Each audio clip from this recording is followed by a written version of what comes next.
Hello hello একটা relation আছে, but পরিবার সেটা মানতেছে না।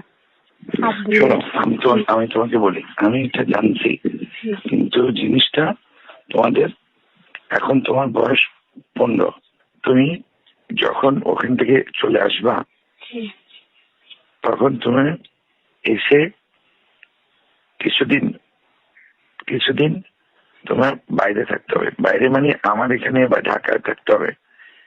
তখন ওই ছেলেটা ওই জায়গায় থাকবে, তোমাকে বুঝতে দিতে পারবে না দুইজন একসাথে চলে গেছো। তারপর ওই ছেলেটা দিয়ে তোমাকে 2, 4, 10, 15 দিন পরে ওই ছেলেটা ওখানে যাবে। তা নাহলে একসাথে গেলে দুজনকে, তোমাকে, ও ছেলেটা তো ঘর বাড়ি মা বাবাকে সব ধরে নিয়ে আসবে, তোমাকে ধরতে পারলে তোমাকে জেলে নিয়ে যাবে। সুতরাং এটা কিছুটা আপোষা করতে হবে। আমি কিছুদিন তুমি সরে থাকতে হবে, আমি বুঝতে পারছি।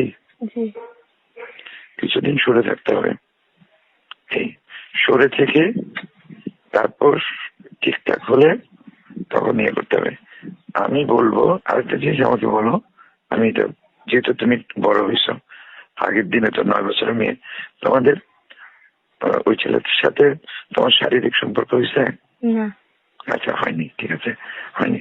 হলেও কারণ সাবধান রাখ, তখন আবার আরেকটা বিপদে হবে, বুঝছো না? হ্যাঁ, আচ্ছা, ওইটা হয়নি। তো যাই হোক, এখন জিনিসটা হচ্ছে যে তোমার কিছুদিন লুকিয়ে থাকতে হবে। আমি এই জিনিসটা 2-3 মাস পরে ইয়ে করবো। আমি কথা বুঝাতে পারছি? এখন তুমি চুপচাপ দেখাবে যে কোনো ইয়ে নেই, কথা বলছো, বুঝছো? তুমি যেটা আমার নাম্বার পাইছো, আমার সাথে কথা বলবা, আর তুমি চুপে চুপে আমাকে ফোন করো, ঠিক আছে? ওকে, আমি তোমার ওইভাবে রাখো, ওইভাবে থাকো। তা আমি দেখি চালাকি করে কি করতে পারি। কথা বুঝছো? কথা বুঝছো?